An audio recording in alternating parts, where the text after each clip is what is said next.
this microphone look like my dick? I'm loving it. Is that seriously how we're starting? Trying to make... What the hell are you doing? I wish we had video for this. Hold on. We have to have video for that. Yeah. Terry, don't move. Yeah, Terry, don't move. Don't move, Terry. So Just hold it. So we're gonna post this. Yeah, this is gonna be posted with the release of the mailbag episode, Wait, right? I'm gonna video it. Well, don't release the video until... Fucking back's cramping up just... Oh my god. Come on. New mic. RBG Yogi would be really proud of you right I'm now. gonna love this robot dick. God damn. It's beginning to look a lot like Dickmas.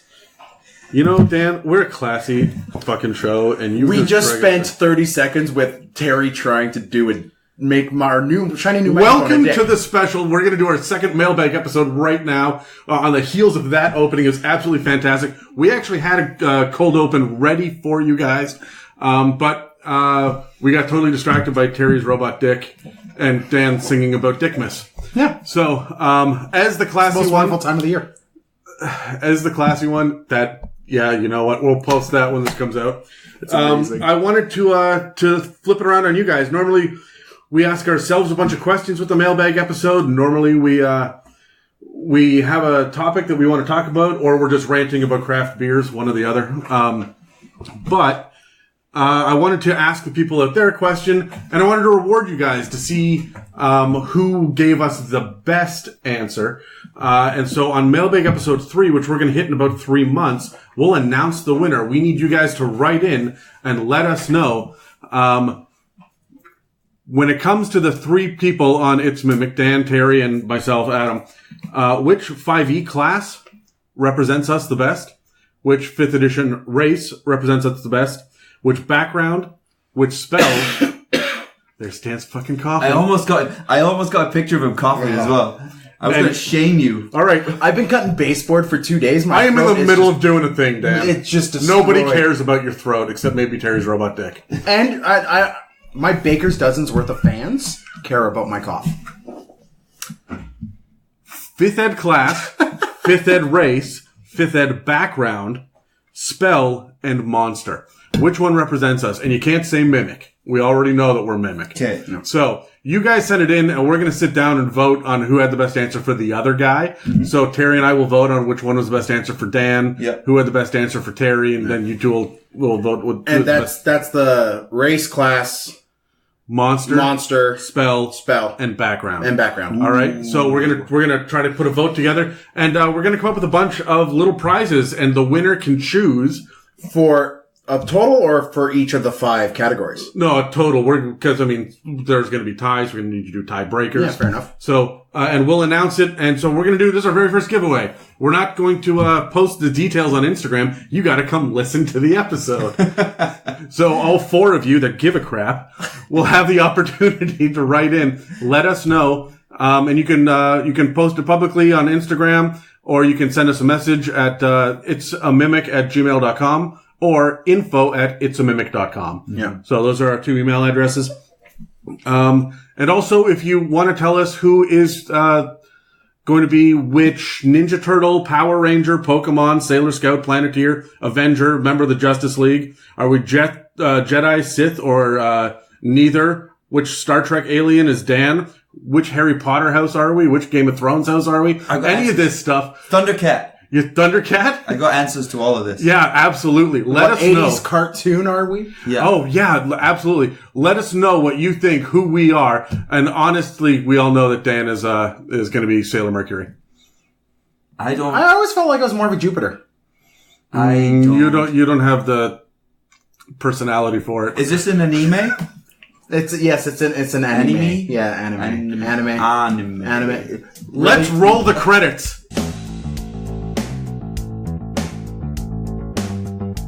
Welcome to It's a Mimic with your DMs, Adam, Dan, and Terry. Beautiful. All right. So, what are you doing?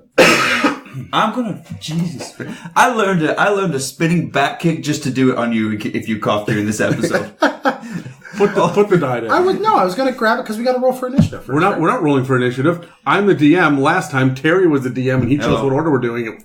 So right. I'm the DM. Danny, you're going to pick first any one of the black, red, or white dice. The way that this works for those of you that missed Mailbag episode 1 is we have 3 random tables. Each table has 20 randomized questions from people that have written in.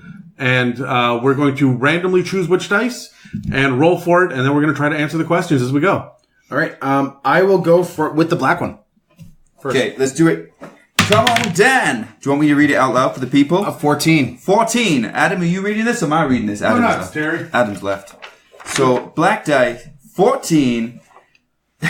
Am I saying who? Yeah, sure. All right. Well, Adam's brother Dave asks, what are your guys' favorite 0-level spell? What's the most creative thing you've ever done with it?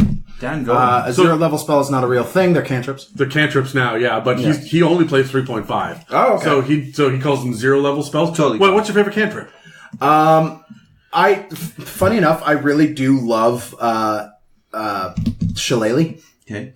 It's a great little screw you button for bards specifically. I mentioned it in previous podcasts. I had the one bard who played a violin, and anytime anything got a bit too close. Yeah, but it's a druid only cantrip, so you have to dip in. You have to dip into either druid or warlock or you have to use your magical secrets. Or you use your magical secrets for it, which is a great way because like it balances on character level rather than because it's cantrip rather than the spell level itself. So I've always loved Shillelagh. Nice. Terry? Me? Well, I'm a grown-ass man, so I don't use cantrips. Adam? No, I like... If you don't use cantrips, you're playing the game wrong. Do you know what? I don't know if I have a favorite, really. Mage Hand, I guess. That's my go-to. You get creative with that, right? Yeah. When you're right and left stop working, you just use the mage hand? That's exactly... Dan's doing this now. See, yeah, Dan's I'm going to jump on this. Okay, that's your warning. If you do another innuendo... If you're trying to be funnier than us, Dan, we'll fucking cut you down. Cut you with your own mage It's hand. question 1, Dan. We have 19 more to go. If he does another sexually suggestive answer, Adam, I'm jumping all over it. Okay, I'm not holding myself. All over... Whoa, that was close, Dan. Shut your mouth. Now that might seem like a boring answer, but I'm going with Mage Hand. I'm gonna say for my warlocks out there, Eldritch Blast. I mean that shit gets out of control at higher levels when you start to pack all your invocations on top of it. Okay, so that was your underhanded pass. What's the overhanded? Because that was a gimme. That was a really easy answer. Okay. All right. No, just Eldritch Blast. It's the most overused cantrip just because it's the most powerful. But Mage Hand? But the other thing about it too is it's force damage. And nobody takes that into consideration that nothing is immune to force damage and fit that. Yeah. Right? So that's why I like it. And like the thing is anyone could get Eldritch Blast. You just take even that one Magic Initiate feat at a level 4 and you get Eldritch Blast. I mean, you're never going to do what a Warlock could do with it with their invocations adding on, but you're still going to be dropping, 3 rays at 1d10. I mean, honestly, for creativity purposes, I would say Prestidigitation or Thaumaturgy, right? There's a lot of fun you can have with either of those. But Eldritch Blast, you can be level 20 and casting that shit, especially as a warlock, and it is still relevant. And with the invocations, what are they? What's the book with the invocations? I think it's in like Born Canaans or Xanathars or something where you can pull them towards you 10 feet or you can push them away from you 10 feet. So now you're using reactions, you're pushing them off cliffs. It's very versatile. Oh yeah. Yeah. So anyway, that's my answer. Good answer, Dan. You're not Dan, you're Adam. Good answer, Adam. That's your warning, Terry. All right, roll the goddamn die, Terry. Is it me? Yeah, it's your turn, man. I'm going to go white. Oh, splendid. 5. I'm going to read it for you. Dan, you read for me. Does that mean Adam then has to read for himself? Yeah. At Roar2388. Oh, that's my friend. Asks, how long does it take Terry to describe the look of his PC's hair? You wanker. Forever. For fucking ever. That's my God. Multiple sessions. Oh my God. It's at least 20 minutes at the beginning of every session. What was the question? What did Rory ask? How long does it take Terry to describe the look of his PC's hair? Okay, I know what he's doing. He's making fun of me, obviously. But is it deserved? I feel like I do a pretty good job of describing NPCs. Yeah, I would say that my favorite thing, you do a lot of like hand movements with fingers and stuff. Yes, when you're very casting expressive. spells. It's not good for a podcast. No, but when you're casting spells, it's really good. The other thing that you did all the time is you describe your breath more than any other character or any other player that I've ever got. And I don't just mean like your coffee breath, because that was your ongoing joke for a while, Dan. So it's not just the coffee breath. You're also like, oh, I get right in his face and I speak. And when I say the P, there's like spittle that comes out. And like, you were just very all about like the mouth and the breath and exactly. And I appreciate that as a DM more so than your hair. That's. Thank you, Adam. Dan, do you what's appreciate Terry's? mine or the NPC's hair? When you introduced Azrael to the group, like, the whole introduction of him like standing up in this little like cleft that he was standing in as the party was running forward. And you just went into this diatribe of like what this guy looked like. And instantly, like, you know, every single like attitude of this guy just by how you're describing him. You do a very good job at that. Character and NPC is kind of where you excel and where you embrace in this game. So like, you do it very well and you spend an inordinate amount of time on Azrael's hair. So thank you. It made, Thank you. I'm good at describing things. Unfortunately, I'm actually not very good at playing Dungeons and Dragons, and I die a lot. You do. Well, that's what happens when you try to solo a Death Tyrant. Yes. Or a T-Rex previously. You've done this a lot. In my defense, I did not want to solo the Death Tyrant. Or the T-Rex, I think. I was forced to go down to face the Death Tyrant by myself, and everybody else had... I guess they didn't abandon me. They had just left before I had to come back. So. I think you just went first for the only time ever in initiative against the T-Rex. And I'll never do it again. No, I'll hold my action. Right? I'm going to be using negative dexterity modifiers now. And you got caught in a bad situation with the Death Tyrant. Yes, I was next to it. Yeah. All right, I'm going to roll the red die. Okay. What do I get? 5. Do you want me to read it for you? No, I'll read it. You guys each had a turn, you bastard. At Graham the writer. Oh, hey, Graham. How's it going? Oh, hey. We play with him on Dan's church. D&D, so. Hi, Graham, as we say in England. Graham asks, is there any D&D source material you abjectly refuse to use in your campaigns and character creation? If so, what and why?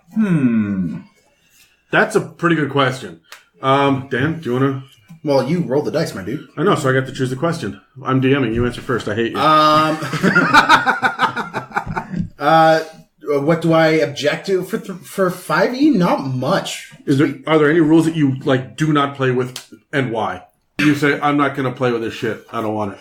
I will refuse to use the Unearthed Arcana, but just because they're not properly balanced. That's fair. Unless the player makes a good point, or I could trust them with playing a little bit more overpowered of a character, but not flaunting that power.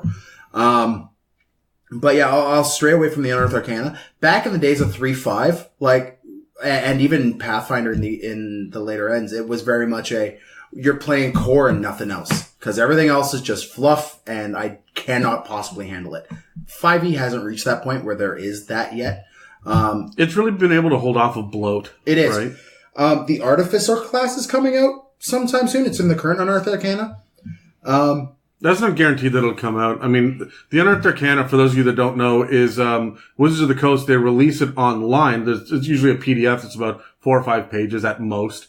And it breaks down a new rule, a new class, a new technique or spell or something. It's always a little bit different. And it's meant to be used and play tested, and then they want feedback. Yeah. The stuff that they've liked up until this point has gone into Xanathar's. So I'm assuming there's another book coming eventually with another... Oh yeah, probably. But there's a lot of stuff that didn't make it. And even as it stands right now with the Artificer class specifically, I probably wouldn't allow my players to roll with that because it brings in concepts into D&D that I'm not a huge fan of. I don't like guns. I don't like a lot of high tech in my fantasy. Like, there's not elevators in my worlds. So, yeah, that's my answer. Terry? Me? I don't think at this point for me in my DMing career, I would shut anything down. I like to experiment. I like to try new things. So me personally, I would be open to trying a world with artificers and gunslingers, and I'd give it a go. I'd try it out. And then decide from there what I wanted to do with it. But I don't think I would shut it down just because on paper it seems unbalanced. I'd actually try and play with it first. Okay. For me, I mean, everybody always says I don't want to play with the deck of many things. I love the deck of many things. But I can't stand Wish. Yeah. Right. And the fact that you get like 1d3 wishes as a single card, like you don't even earn it. You just happen upon it. 1d3 wishes is insane. So, I mean, I've homebrewed a rule, so that we have minor wish, so it can affect a certain level of thing. So, open your mind, do whatever you want up to this level, and DM can say no. Because wish very much just says, yeah, whatever you say is now rules is written, right? Yeah, and you also have a tendency, or way in your game that you've removed, certain resurrection spells because you want death to matter more. You've removed planar travel because of story reasons, but also because it makes the travel of the world matter more as well, and the exploration matter more. Like, these are other concepts you're bringing in. Yeah, but when it hits tier 4 play, I tend to kind of pull back on that a little bit. Yeah. I love low level play. I really love tier 1. You know something? I have never really played tier 1. Dan has left. Uncle Terry, do you have anything you'd like Dan to... has yeah, actually I do have a social media tip if anyone would like to hear it. I want to hear. Okay, so people, just before Adam finishes his answer here, I would like to introduce you to, for those of you out there in the dating world, you're looking for love in your life or love for a night, I would like to introduce you to the concept of catfishing. Now, catfishing. I am coming back to the table. No, I need to hear this. This is important for me personally. Okay, so catfishing is often looked down upon or frowned upon, but you know what? There's a reason that people do it. Now, there's two ways you can do catfishing, friends. You can choose an image of a person that you don't know, or from somewhere on Google or online, or from another Instagram page or what have you, and upload it onto your Tinder account. Or, this is my personal favorite way, you can take a picture of yourself from years past when you looked much better, and you can use that as your picture on your dating app, because technically that is not a lie. Yes, the people will feel deceived when you get to the date, or the hookup as people are calling it these days. However, it's technically not a lie, and to be honest, they're probably going to do that as well. So, catfishing, give it a go. Is it catfishing if you manipulate the light and the angles, and you're wearing slimmer clothing, and you've dyed your hair? And these are the questions, Adam, that we need to be asking in the world. At what point does it become catfishing? So, answers on a postcard, or Instagram, because I'm not going to read a postcard and I'll never tell you where I live. No one knows what a postcard is anymore. At what point does it become catfishing? Dan? I do not support any of this conversation. Okay. Well, it is your turn to roll dice. All right, so I will roll dice. Sorry for the cough, guys. I'll go red. What do we get? I see. 6. Totally Lek. Totally Ylek. Totally YLEK asks, what do you think is the best level to do one-shots at? 5. Next question. Why? No, that wasn't the question. That wasn't the question. Why 5? Because you have enough, you've gotten your 3rd level ability. Your fighters have your 2 attacks. Your spellcasters are usually dipping into their 3rd level spells by this point. Like, you have that 1 level of power where you kind of feel powerful. Like, before, earlier levels, you kind of are scrambling to feel powerful. Level 5 is where you start feeling like you can actually take on the world a little bit. That's when that first feeling is, and that's the one I like to embrace. It's also where, as a DM, a lot of the cool monsters, if you have a party of 4 level 5 characters, you could throw in some really cool, unique monsters at that level, and you're not going to mop the floor with them. Terry? So 5. I'd say for new players, 5, because to go any higher than that, I think for a table full of new players, there's a lot to take on. There's abilities, they get confused, that it's going to slow the gameplay down. So for new players, 5. For more experienced players, 8 to 10. You've got some interesting abilities at that point. There'd be an interesting group dynamic. There's a little bit more you can play with, but for one shot, it's not going to be too much for a DM to handle. It stays fluid and it stays fun. Yeah, okay. I'm kind of on the same page with you guys. I say that for maybe not new players, for new players, a one-shot should be level 3. Right? Yep. You have Just your first class really feature, you kind of get a feeling, the difference between a wizard and a fighter at that point. But, I prefer level 7, personally. Is right before everybody gets their second, ability score increase. You have a couple of subclass features, so you can actually test out what the difference is between cleric domains or sorcerer origins or whatever it is. So you're getting a little bit more because you're never going to play those. But if you're playing with an experienced group that trusts each other, and this is just a one-off because one person's away, man, go level 14. I think you get most of your, if not all of your class or your subclass features by then. And you are finally starting to be real heavy hitters. And you can just throw a siege at a bunch of level 14 characters. You can do really fun encounters. Stuff that you can't do. Yeah. My only problem with running a level 14 one-shot is it's a one-shot. It takes time to build a level 14 character. Well, that's what I like about level 7 is you can whip that up, especially with D&D Beyond. That takes you 20 minutes, right? Especially if you've got some experience under your belt. But even a new player can roll up a level 7 character. There's really not that much reading in the player's handbook to do with that. Yeah. However, I like level 14 better. You just have the ability to do some crazy spells. You got a cough, Dan? I can't get this to Dan's having a rough one today. Quick, someone look this up on WebMD. Let us know what's going on. Sorry, guys. It's been coughing for 6 months. So I guess that's my answer. Did we all go? Terry, That's it. That's your it. turn? Oh, is it my turn to choose? Mm-hmm. What did I go for last time? I went with You went white. I'm going to go red. Ooh, 3 reds in a That's row. 3 reds in a row. That's how I like it, though. 11. Oh, here's another one for Terry specifically. For me specifically. At Newt's Lab, Oh. Nootlab, I don't know that person. I don't know. asks Terry, Hello. and they're calling back specifically when we ran the Wizard Tower. Right. Will you, specifically you, Terry, Will I? do an actual play? For a one shot? Yeah. I mean, yeah, I could do. Yeah, I'd be open to doing that. I think it's just, there's, I don't know, life, isn't it? Life, everything's lots going on. We got a lot going on with the podcast. We try to do different things. It's not that I'm opposed to it. I maybe would do a one shot. I probably wouldn't do an actual play campaign, because that's a big commitment. And I don't like commitment. Just being honest with you. Because I might get bored after a few weeks and I'll be like, fuck it, hell, everyone's waiting for you to do this campaign that I've decided I want to do. But 3 hours of my attention, you can have that. So, yeah, I might do that for you, yeah. What do you want? Tell me what kind of campaign you want. Cool. There was One shot, not campaign. Yeah, no, there was a specific book in 3.5 I think Terry would be all over. It's the Book of Erotic. Oh, God, Lord. Yes. Yeah, what is it? Come on, Dan. This has got to be on the tip of your tongue.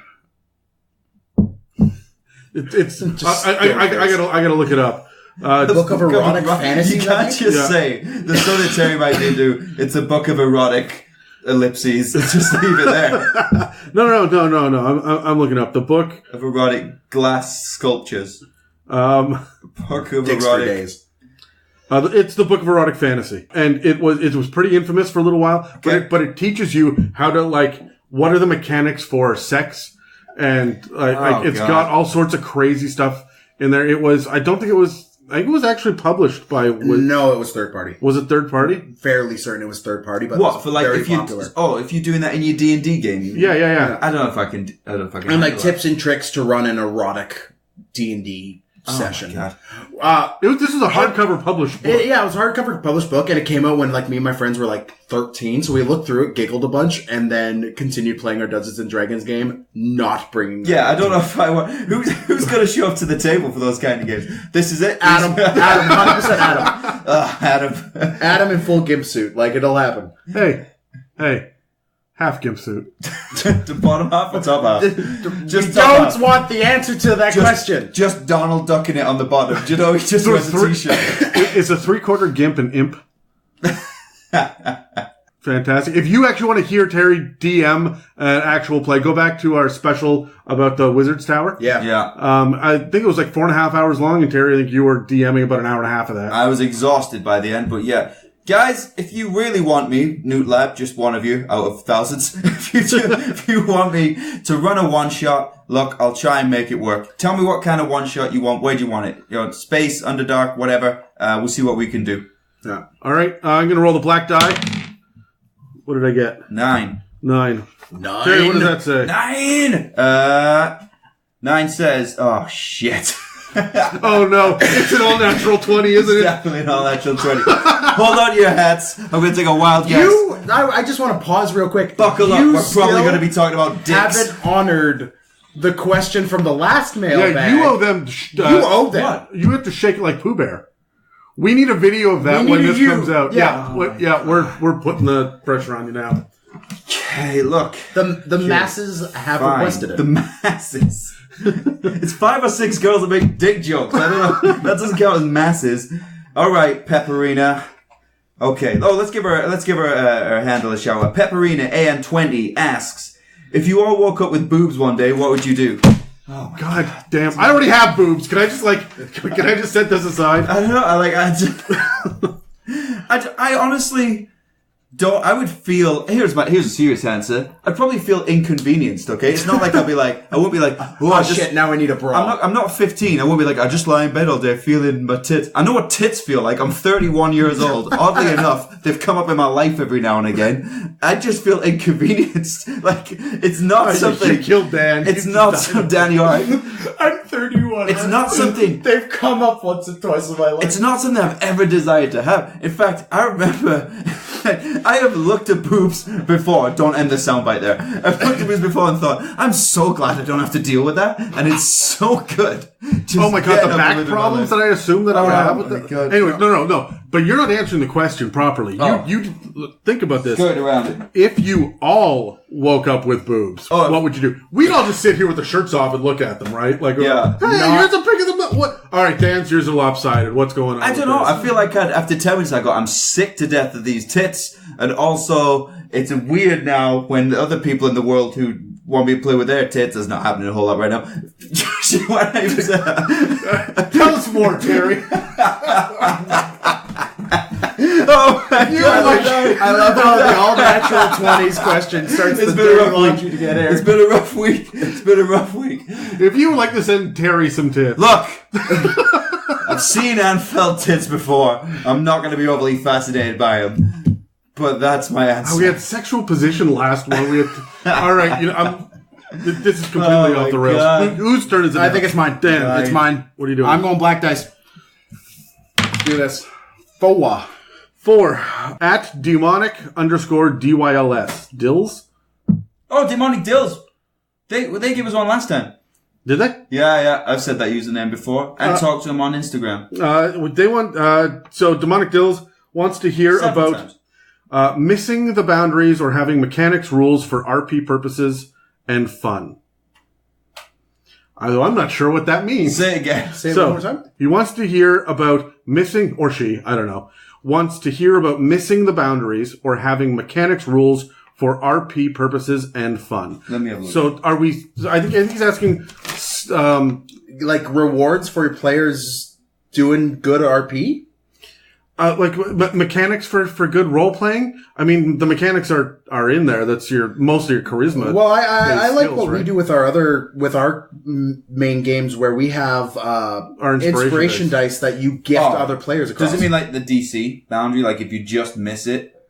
Oh, there we go. You know what I All mean? right. Having mechanics rules for RP purposes and fun. Like I don't put a mechanical twist on this, but I kind of break down what an AC is. If you're doing an attack and you A miss, DC, not an A. Oh, yeah, an actual. no, specifically an AC. So 10 up, because this is going to sound terrible. Is it 8 or 10? It's 10 still, right? Because it used to be 8 for your base AC. 10 plus Dex, it's right? 10 Yeah. plus Dex, yeah. Spell DCs are 8 plus, and it throws me off every time. You're right. So, if you roll under a 10, you're straight up missing this person. 10 is their physical body. Now you throw on their dexterity, and that's their ability to move around. They're asking about roleplay. Hear me out. So that's their ability to move around. So if you hit that certain point there, you're going to be able to describe how this shot is missing, depending on what number you roll, based off their AC. Right? So if you roll like a 15 on the rogue, and it misses, it's probably because you hit their armor. Right? Not necessarily because they dodged it, but because you hit their armor. So you could do the whole, in RP, it glances off a shoulder plate, or it nicks along the inside as you try to move to the All right, side. so you're talking description. I'm talking description. The hard mechanics I don't do. Oh, then you're saying, but then you're kind of giving the hint to them. You almost succeeded. They almost got. Oh yeah. Or you almost got close, right? And that's if they're attacking a monster. I'm with you. And you roll a 18, and the monster's AC is a 19, and you just barely missed. Well, it hits the armor and bounces off. I know what you're saying. I'm gonna give my answer based on DC, for things like, Adam, what you do is great. Like if it's an acrobatics check because you're trying to jump over a wall, if in your mind the DC is like 15 and they get 14, something that you do is you'll say, okay, you make it onto the wall, but you have no more movement. Yeah. You kind of play it like that. Yeah. Where it's kind of like it's a compromise. It's the yes but or the no and. Yeah. Right? Like, but it's within reason too. And I tend not to be like +5, -5. I tend to just half it. Yeah. If it's a DC 18 and you roll under a 9, the answer is straight up no. Yeah. If it's 10 to 18, sure, you do it, but not as well as you want to. Yeah. Right? A lot of the times what I will do in social scenarios, you guys will have seen this, is you try to do something and, I'm going to persuade them. I rolled a 12. Okay. You try to persuade them to get a free drink.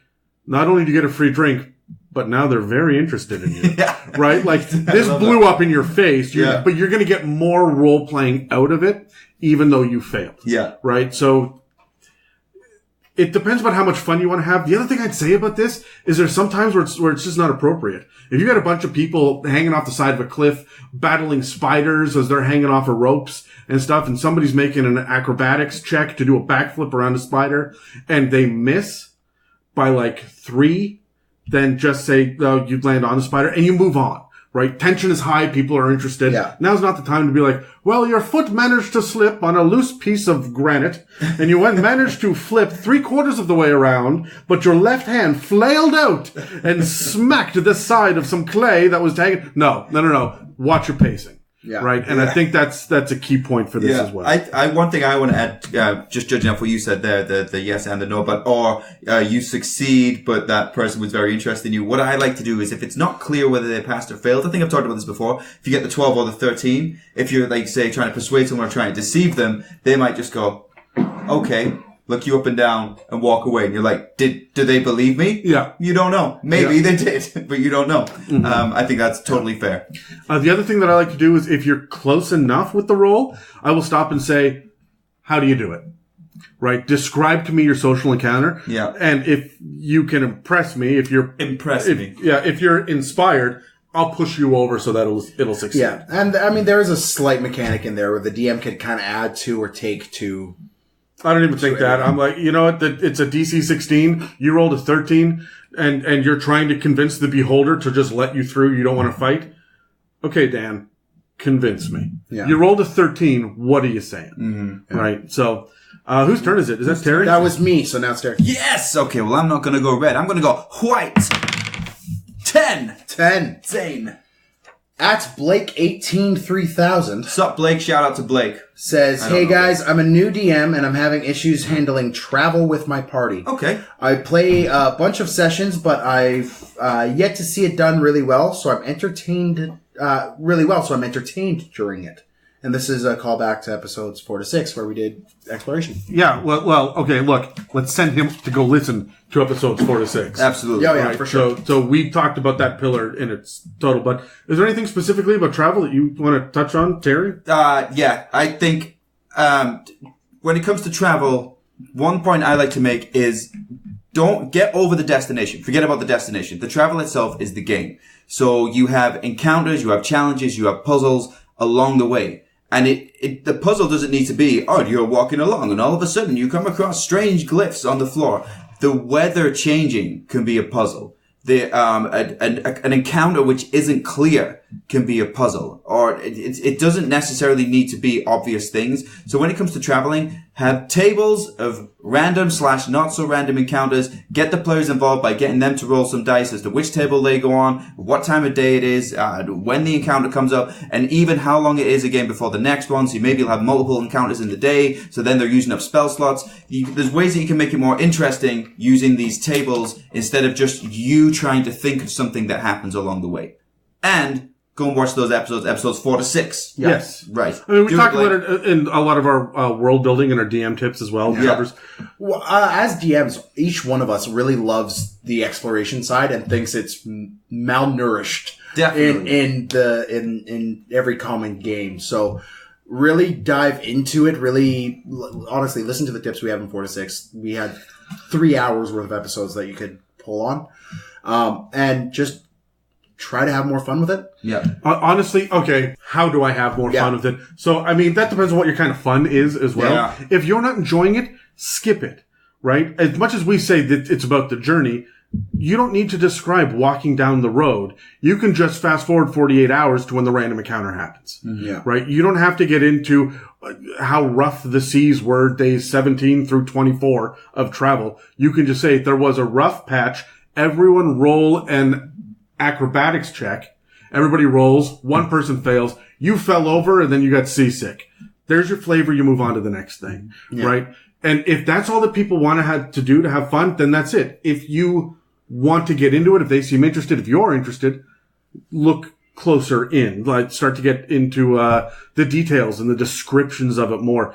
The question is, how far do you want to zoom in to your own travel time? Yeah. One thing, I don't think we've mentioned this in any of the other other episodes, but one thing you can do is really open up the table as well to give a little bit of narrative freedom to your players themselves. Specifically in their travel time. Like, travel time is basically you and your players are stuck in a box for a long period of time moving across the country. This is when they're going to grow as friends and you're going to start to know each other more. So kind of encourage your players to really embrace well, now I have to talk to this guy across the table from me, about my family history, my noble line that I come from, or something. Like, really use that exploration time really as a way to kind of, as a exposition. Yeah. To get your character exposition. I would just add to that, where just in case some players and DMs are also struggling, well, how do I flesh my characters out? How do I just randomly start talking about it? You can use your NPCs as a medium for that. Yep. They can control and start conversations and encounters. Nothing works better than that old grizzled cart driver who just leans over and goes, "So tell me about yourself." Right? Like, yeah. Okay, I got a funny story. I had a bunch of guys in my Tuesday campaign that were walking through they just cleared out an orc mine with a bunch of, there were UNT in there as well. Mm-hmm. So they'd rescued a bunch of refugees. Yeah, I'd love some tea, Adam, if you're making some. Okay, well, hold on. I'll get to the tea in a moment. So there were, Dan, you all right there? You're going to cough again? Okay. I'm good. So they rescued a bunch of these refugees and they were walking them back to kind of a safe haven through the woods, and they had an ogre with them. And so the Minotaur barbarian, who's chaotic evil, has really taken a shine to this ogre character. And the ogre character's name is Drig. And he's an NPC. So he walks right up to Drig and he goes, "So, tell me, who is Drig?" Right? And he's trying to get some role play. They're just walking through the jungle. Yeah. Right? I gave everybody a little opportunity to interact with one NPC. He walked up to the ogre. "So who is Drig?" And Drig looks at him and goes, "Drig is me!" And he's super excited that he is Drig. Yeah. Right? And that's all the interaction that we got. The player sat across the table from me and laughed for like 30 full seconds. Yeah. Because that's not at all what he was asking. Yeah. But that was it. That's all he needed, right? And we could move on to the next thing. Yeah. So you have the freedom to do whatever you want, but watch your pacing. Yeah. Right? Mm-hmm. So I said this before for one of the earlier questions. I mean, you can go the Tolkien route and describe every blade of grass, or you can go Game of Thrones Season 7 where Daenerys flies across the continent in 6.5 minutes. Don't get me started. But if you're going to do that, for some campaigns, that's what they need. They're just hopping from continent to continent, and that's it. Okay. Right? So there we go. If you guys don't want to do random encounters, there it is. Mm-hmm. So who's that? Terry, was that you? Yep. Yeah, it's your turn. Oh, it's my turn. Hey, Dan. Gonna go red. What'd I get? 6? 9. No, that's it is a 9. You're right. Sorry. It is a 9. Snake, I think. No, Snake! No, it's SNAAAK3. I'm assuming it's Snake. Snake! Asks, I know what Metal Gear Solid fan. what is your podcast about? So far, that is literally the question. Oh, shit, I'm leaving. Sometimes Dungeons and Dragons. Like you think. An inordinate amount of BDSM references. No, Not made by us today. no, we've been really good. Dan, I don't know why you keep bringing it up. Do you need to sell some? Everything okay? No, never mind. Okay.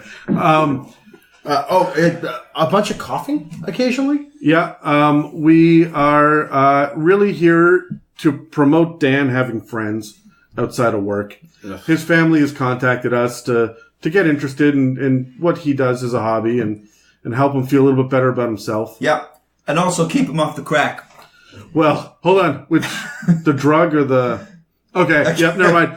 Dan, would you like to roll a die, please? Here's my serious answer to this question. I think we talk about D&D and this game that we like to play. Dan, I'm going to give 5 seconds to do it. Just die. Just die so we can get on with this podcast.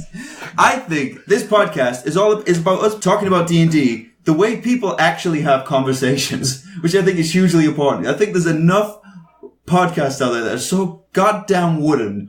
Hello and welcome to another episode of It's a Mimic, where today we are breaking apart Beholders. And I want to lick splinters off a baseboard because it's so fake. And people might like ours, they might not like ours, but at least when I come and I record this podcast with my friends, I get to talk to you like human beings, and it doesn't feel like I'm sitting across Jimmy Fallon on The Tonight Show who's trying to force laughter in everything that I say. Yeah, I look at some of the other podcasts out there, and there are some that I really good like. ones out there. There are some out there that I cannot listen to.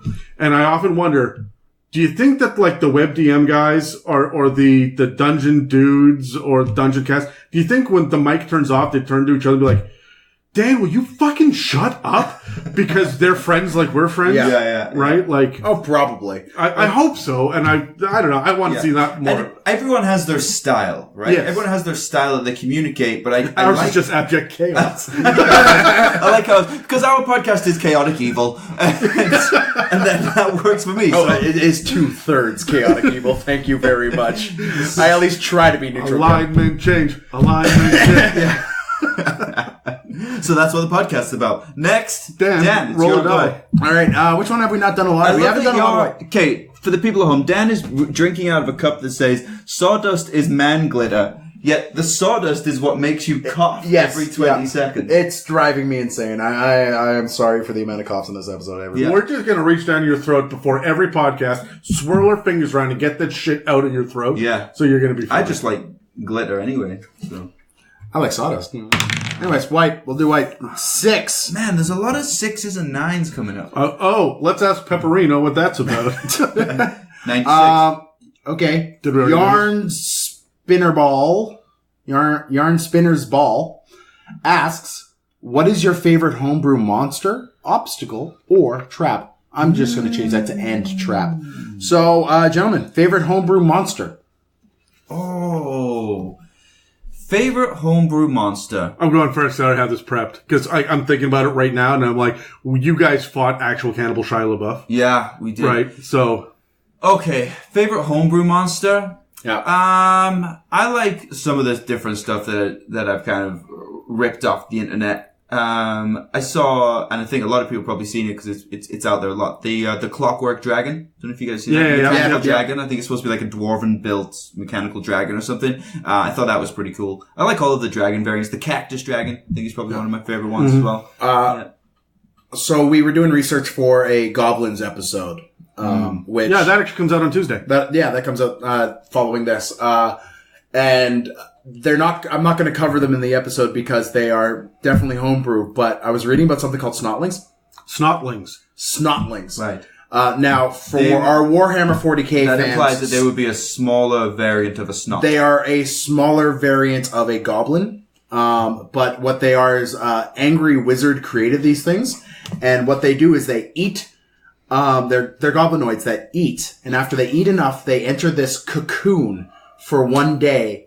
And Are they then, eating after midnight? Is that the problem? I guess they're kind of like the old-fashioned gremlins. Small, like a smaller goblin. They're a smaller goblin, A but goblet, if you will. well, the thing is, I was reading one of the descriptions for goblins, and this will come up, so spoilers.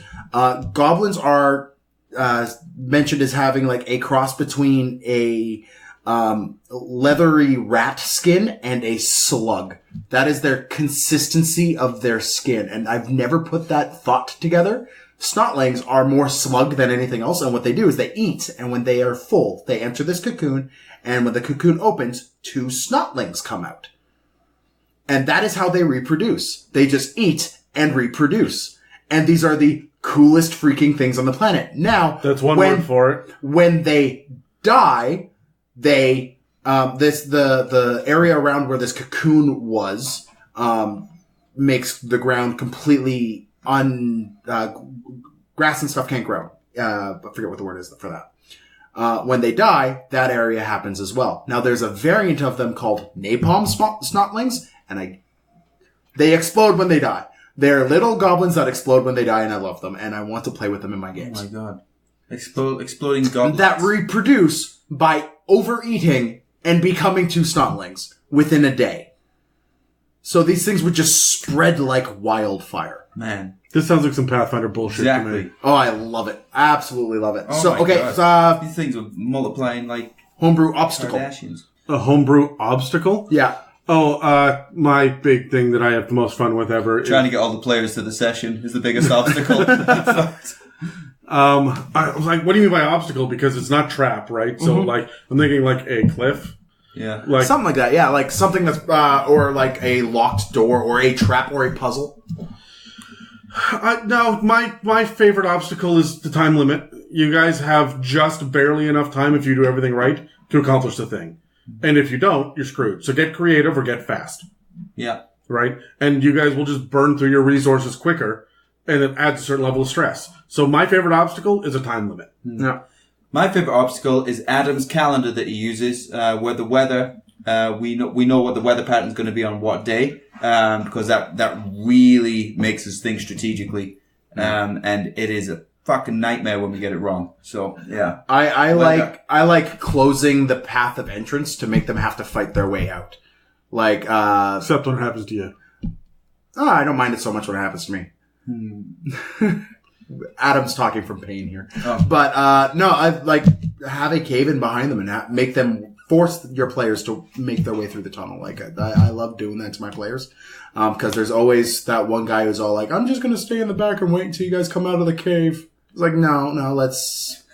Well, that's why I like putting patrols behind them, right? So you can't. Or patrols too, right? Like, but something to push them forward. Yeah. Yeah, okay. Yeah. All right, what was the last thing? Trap. Favorite homebrew trap? Oh, I've got one. So do I. Terry, do you need a sec? Dan, you go first. No, I'm good to go. I like the fuck you stick trap.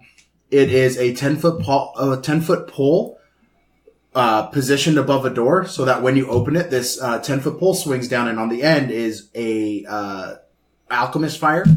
So it just swings down and smokes the people in the chest when they open the door. That's some Home Alone level shit. Yeah. And I love the Home Alone, like kobold inspired traps, which are just like, these are common items that they found around, the cave and have made into a trap. Yeah. For me, one of the more memorable ones I have, this is going to sound like I'm tooting my own horn, but what I liked when we did the Wizard's Tower, spoiler alert if you haven't listened to Wizard's Tower, in 3, 2, 1, right now, is where you guys walked into a dark cylindrical room and you couldn't see what was up above, and it was reverse gravity, and it was actually a pool of water filled with sharks, but it was upside down because it was reverse gravity. And then when you took the MacGuffin out to end the reverse gravity, the entire pool of water, including the sharks, then fell 80 feet, and then it was a pool of water with sharks on the opposite side. It was supposed to be like an hourglass type thing. For me, that was very fun in my mind, watching you guys navigate that. Yeah, that was a lot of fun. It was good times, yeah. Especially because we're still doing spoiler. I did not help with that combat at all. At all. That was just, I just let Dan do it. I'm like, fucking no. You guys just had no idea. I was like, you are now wet. Where am I? Don't know. Sharks. And you're upside down. Now the sharks are falling, and so are you. Okay, my favorite trap is something that I kind of stole off of from Matt Colville. So I got to give him a shout out on this. But I then adapted it a little bit where I split the party and then I threw a gelatinous cube at them and there were all sorts of force fields all over the place. Shit. This was so good. It stressed me out so much. Terry ran forward. He saw a lever, right? And up until this point, all of the levers had controlled different color force fields, and the color of the lever controlled the force field. So he ran forward to pull the lever, but when he ran forward, the lever dropped some force fields, put up other ones, splitting the party even further, and dropped him into a pit trap, which was like a 10-foot by 10-foot pit trap. And it also released another gelatinous cube, which just kind of slurped its way over within one round and landed on top of him. So he's in the bottom of a pit trap with a gelatinous cube on top of him. Nobody can get to him. Everyone realizes, wait a minute, there's another lever over here. And so one of the other players, Megan, runs over, and so she pulls this lever, and then it flipped the wall Scooby-Doo style, where she ended up in like the next adjacent room, which was a 10-foot by 10-foot room. And the moment she entered it, the ceiling opened up and a gelatinous cube dropped on her inside. Fucking nightmare. So there were 3 gelatinous cubes. Now, you guys were all level like 13, 14, somewhere around there. But you guys were just running around like, oh God, nobody touch another lever. Well, the problem with mine was I was in a pit trap that was around the corner from the line of sight of the other players, where the gelatinous cube just landed on me. Imagine the horror of looking up and a gelatinous cube just lands on top of you. So nobody even knew I was there. But both you in the pit trap and Megan in that other room were isolated, and nobody else knew what was happening. You guys were just... The other 2 players thought everything was gravy. Thought everything was good. And we're fighting the last gelatinous cube. Yeah. Right? So, and they're like, oh, you know what? I'm going to take a 10-foot step back and I'm going to shoot it. And meanwhile, Terry's like, at the bottom of the pit. Yeah, right? So, I don't know. That was my favorite. So, I kind of built on Matt Colville's pit trap plus gelatinous cube. Oh, man. That was awesome. So, anyways. Whose turn is it? That was Dan. So that's... I'm going black die. 3. At Matty Yangu, I'm going to say this properly or improperly. At Matty Yangao asks, best system for naval combat you've seen? Oh, you know what? I'm just going to go out there and say this. I haven't seen a good one. Yeah, do you know what? It's so complex. Mm-hmm. And I think here's the thing with naval combat. You have to be pretty knowledged up on naval combat itself to properly design a system for tabletop naval combat. Otherwise, you're just winging it. Yeah. And lots of times it's homebrewed. Sometimes it kind of works. Sometimes it doesn't. You have the added element of it's in a fantastical world as well, where there's all kinds of different spells and people controlling water and there's flying things. And it's so I don't have a best system. I just use my own homebrew system, which I think is a sensible system. I don't think I've never seen anything particularly amazing that really just nails it. You just gotta be sensible. I've done tabletop wargaming conventions and stuff like that, and like walked into a room with this massive like 20-foot by 10-foot table. And these guys are pushing around the smallest naval ships on this massive playing battleship. Damn, no. This massive thing is actually really incredible to watch and really cool. But even that system was like convoluted as hell because they had they had sextants that they were using to position their ships and move their ships around. And I'm like, was this D&D or was it? No, it was just it was a tabletop war game. So they were like moving World War II era battleships and stuff around for massive naval conflict. Yeah, and even that, I'm like, ugh. It also depends how far you want to zoom out as well, because there's also things happening on each ship. You have a party of players now that are controlling each thing, because this is it. Where do you want your wizard or your spellcasters? Where do you want them compared to the person who's steering the ship, compared to the people that are using the ballistas? How many people are on the ballistas? How far do we zoom out? How many ships are involved? Yeah, where do we stand the goblin catapult? Where do we stand the goblin catapult? So, I will tell you that I've flipped through Ghosts of Saltmarsh. Oh, yeah. They actually have ship stats with hit points and armor classes. They give you the dimensions of the ship, and they give you the dimensions for each level of the ship as well. Nice. As well as where the armaments are on it, so where your ballistas and/or cannons are, if you decide to go that way.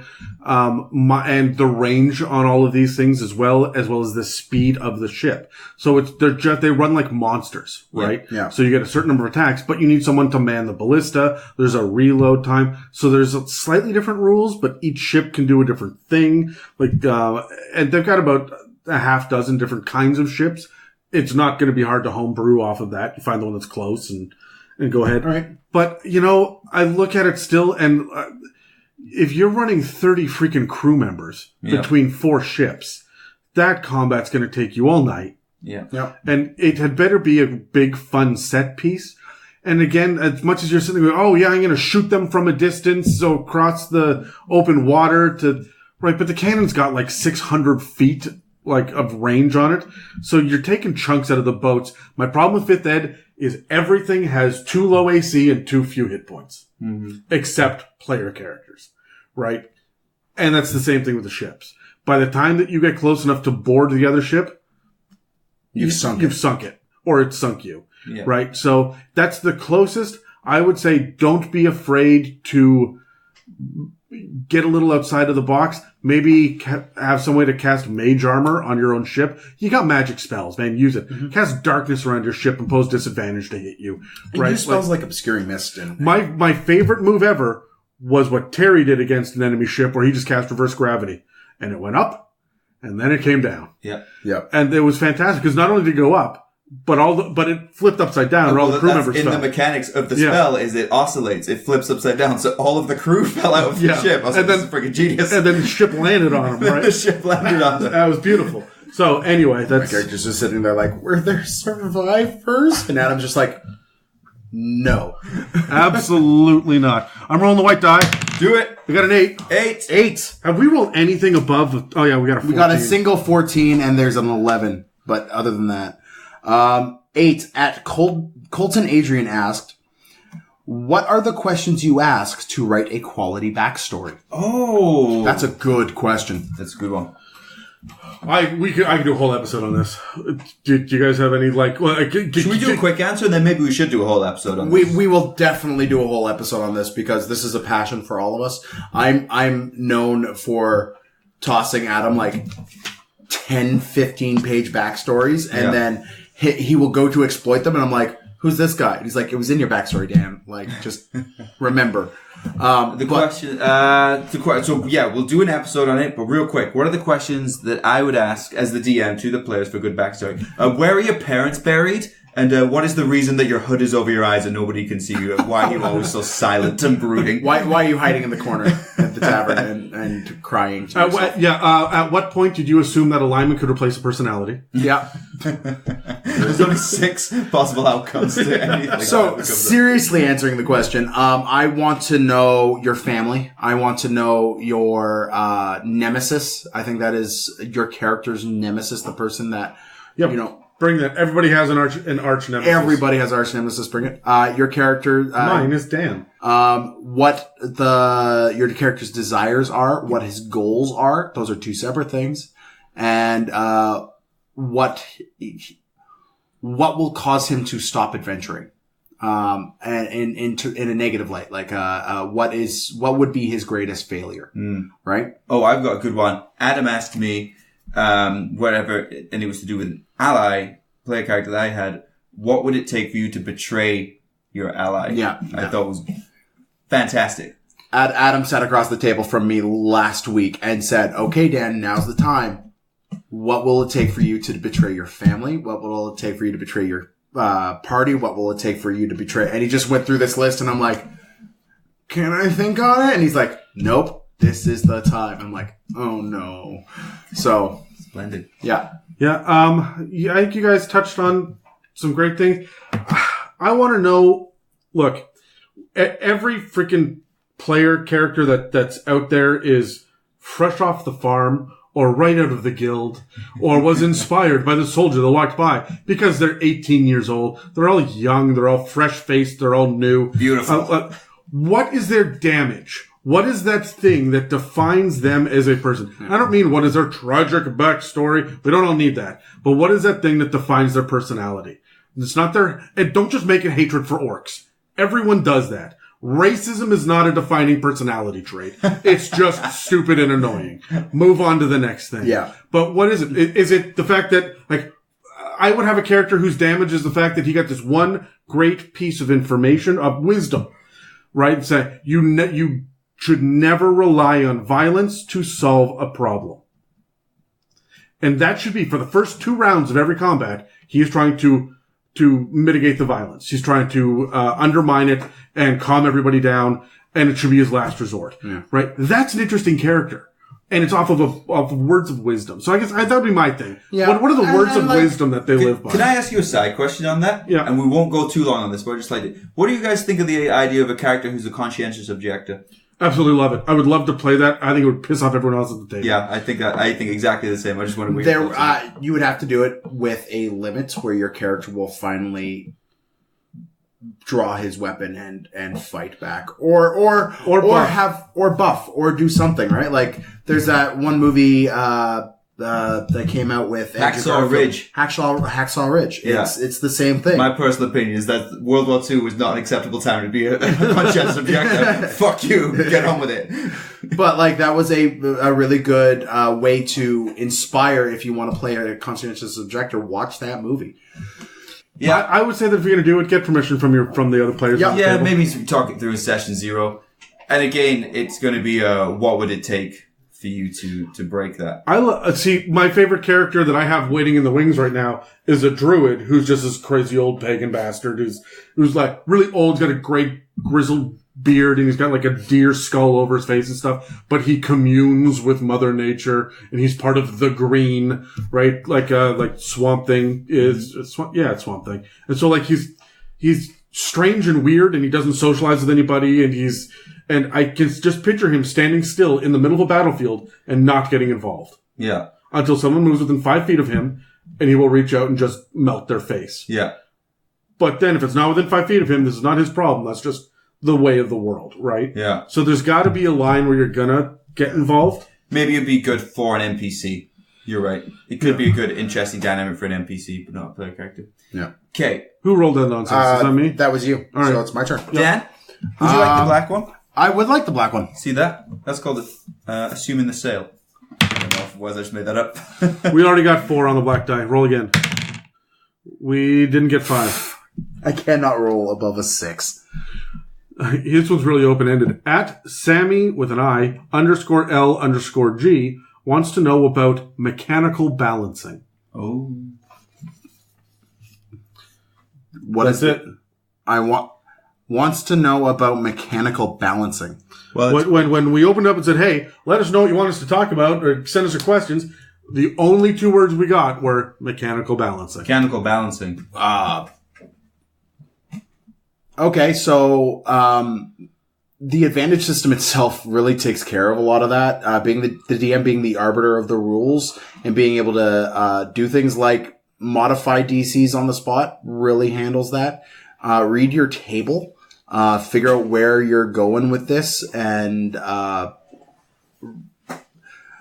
lot of people play far more mechanically based games, so pay attention to your CRs and how to build an encounter around CRs if that's what you are really going for. The systems are already kind of in place there. And it's really hard to do in the middle of combat if you're playing a very rules as written game. Yeah, I agree. I mean, it's very open. I mean, the game's been play tested so much, and we don't hear too many complaints out there about mechanical imbalance. And here's the thing: is everyone's opinion when they say things are overpowered is always different. So, that means generally the game is very well balanced, in my opinion. I'm gonna say if you're gonna balance anything, you balance your DCs, you balance your monsters. Yeah. Do not rebalance a player character. There's a lot of people that absolutely love their homebrew. Everybody loves the Blood Hunter or the Revised Ranger. There's all sorts of stuff out there.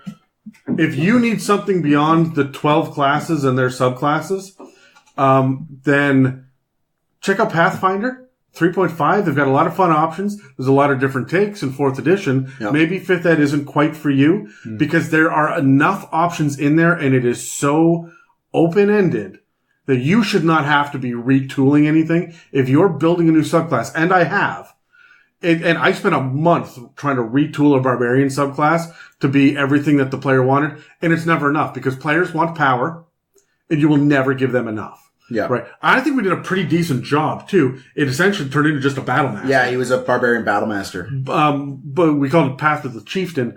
But it was nothing really groundbreaking. And the number of times that he was like, well, what about this? And I said, no. And then he goes, well, hold on, it's no more powerful than this one over here. And I'm like, yeah, you're right, but their previous class features were this. Yeah. And their later class feature is this. So overall, by the time you hit level 15, it's going to be balanced. But if you're front heavy or back heavy, you can't be all heavy, right? And so you're never going to get it right. Let the professionals do it. And I mean, I'm never going to write up a homebrew class, right? I don't see the purpose in it. You can do whatever you want with what I already probably exists. will. I'm really interested in bringing new and different Yeah, I feel like classes. it's something I would try to do, but I would do it knowing that it's probably not going to be balanced. It might just be like a personal It's project. all I did in 3.5 was homebrew freaking classes, and I'm over it. I'm done with Yeah. it. So if you're playing a far more mechanical based rules as written game, like so you play 3.5, play 4th edition, play Pathfinder. These are all fairly imbalanced, but there are rules to rebalance to your own flavor in them. So. Yeah, exactly. So take a look at those systems, and if you are really stuck on 5e, really embrace your role as a dungeon master to be able to modify things if it comes around to it. Yeah. Well, yeah, I mean, that was pretty open, but I think we covered a lot in that one. Oh, it's my turn. It's your turn. I'm going to go. Wait. To go. We have far less white than anything else. No, because you just tried to do the same thing that I did to you, which was power suggestion. I'm not going to let you do that to me. But also, you knew I was going to say that, so I'm going to do white, because I decided. Inconceivable. Hey, a 16. Adam's brother, Dave. Talk to me, Dave. So, Terry. Hey. This is directed to you. You have an uncanny ability to be able to roll the questions that are specifically targeted to you. Look, people try to take shots at me, but I'm a fucking lion, and you could try all day long. I will never Terry, stop. I heard in today's episode, number 2, so this is an older question, that you would be interested in playing a female character. Yeah. If you were serious about this, what class and race would you choose?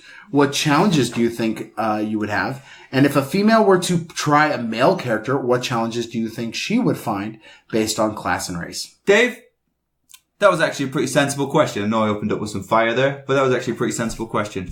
What was the first part of it? What's holding me back? If you were serious about the Challenge. if you were serious, what class and race would you choose? Class and race, I think I would go for... I hadn't thought about class and race yet. I think I would go for... Do you know what? I'd maybe do something like half-orc barbarian. And honestly, I would maybe go something with a lower intelligence or wisdom, because I'm not a woman. I don't know how women think generally. So if I go something where the character has a lower wisdom, then I don't need to think that much about it, because I can play a very simple character where I can get away with that. Yeah. Does that make sense? Yeah, What that I'm makes trying sense. to say? It's like- you're not doing it for the. Oh, I'm not saying yeah. women are stupid. Yeah. No, that's Yeah. not what I'm saying. Yeah. I'm saying I want to be clear. That's I not would what we're play saying. a character that You would play a simple character. a simple character. Where then I don't need to think too much about how an intelligent character, which is a sex which is not my own, would think.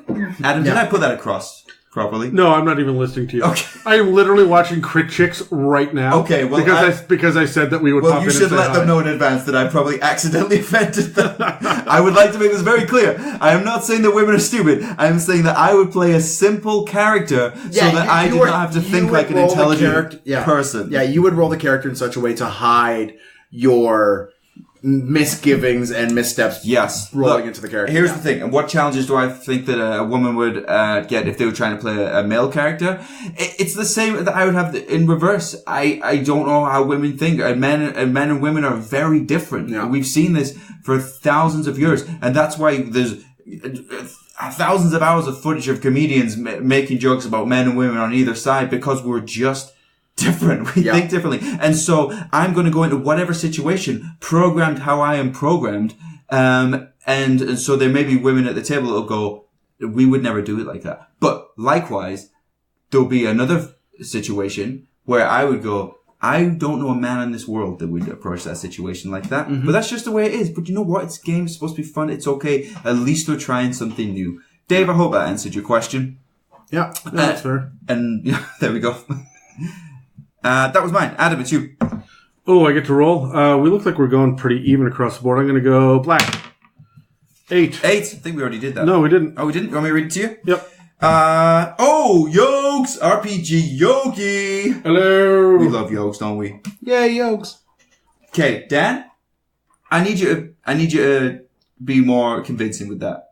All right, we're going to start. 3, 2, 1. Yay, Yogs! It sounded so sarcastic, but it wasn't sarcastic. It wasn't. I love Should I Yogs. think it's sarcastic? We love Yogi. We absolutely love Yogs. She's like our biggest and best fan. All right, if you Whoa. All fans are created equally. We love all of you. She is our biggest and best. All right. I don't know if she's a fan because she's super chill. So Nah, if you had told Yogi that if you were like, Yogi, you're our biggest fan, she'd be like, don't flatter yourself and chill out. And then we'd deliberately not listen for like 5 weeks just so we got back in our box. Oh, I'm fully expecting a message saying, no. Okay, if you don't follow at RPG_Yogi, I need you to go outside, give yourself a debrief, come back in, log into Instagram and follow her. Okay, how do you let go of expectations of how you want a session to be played out? Oh, Adam? Oh, that's a good one. That's I like a good that. one.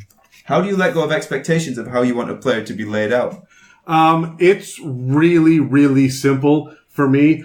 I've spoken about this at length before. I build the world ahead of time, and I know what my enemies want, and I know what the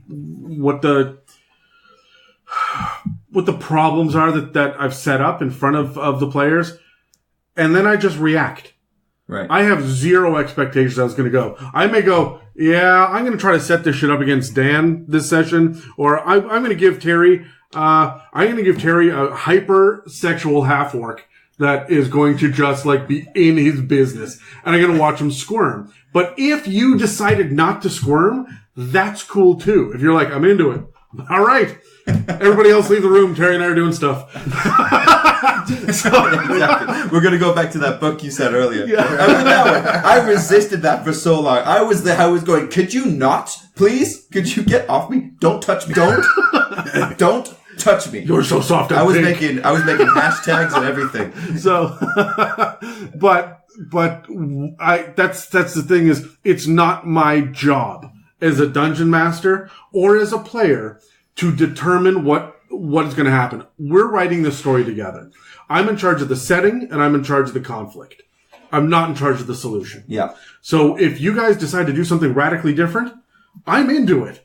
Your job is to wreck my plan. And my plan is simply, here's a conflict. What are you going to do? Yeah. I try to give you a conflict that's most of the time something you can handle easily. Some of the time something you can't handle easily. And every once in a while something impossible. Yeah, I would say, in accordance with that, DMs, you should never want an outcome or a specific solution, but you can want conflicts and problems to put in front of them. That should be what you want. If you want a specific outcome, just being honest, you probably shouldn't be the DM because it's not going to go your way. Players are not stupid. They're going to figure out that you're trying to railroad them because you're trying to get to something that you want, and they're not going to want the same thing. Yeah, no, that's fair. All right, that was me. Dan. It's my turn, right? Yep. I'll go red. What are you eating? Chicken and rice. Chicken and rice. I can't roll above a 10. What is already that? done 9. That's a 9? We got that. That's 4. I think we had 4 as well. Oh, we got another one from Graham the Writer. At Graham the Writer. Graham. He asks, what's your favorite dice set that you own? Oh. Well, Dan owns 53,000 dice. So But he only has like 6 actual sets. They're all Yeah, I spent a couple minutes. So I had a friend who started DMing, and I was like, here, just take some sets. And I think he bled me a bit dry there. So I've got my box of random dice, but somewhere. So, Dan, what's your favorite set? I have a green and gold set right now that I am absolutely in love with. Yeah? Yep. That's my favorite set. Dan, you should post. We'll take pictures of these sets and we'll put them up. When and like it's a close tie. So when I started playing my Dragonborn character, I bought like a bunch of blue and silver and various dice like that because he's a silver Dragonborn of Paladin of Bahamut. So I was like, I wanted themed dice.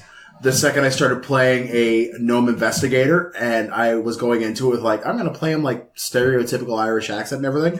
I bought a bunch of green and orange and all these other dice to put in there, and then sat across the table and botched the accents right away. And now he's New York or Boston. Well, that's close enough. He's kind of got the voice like this, right?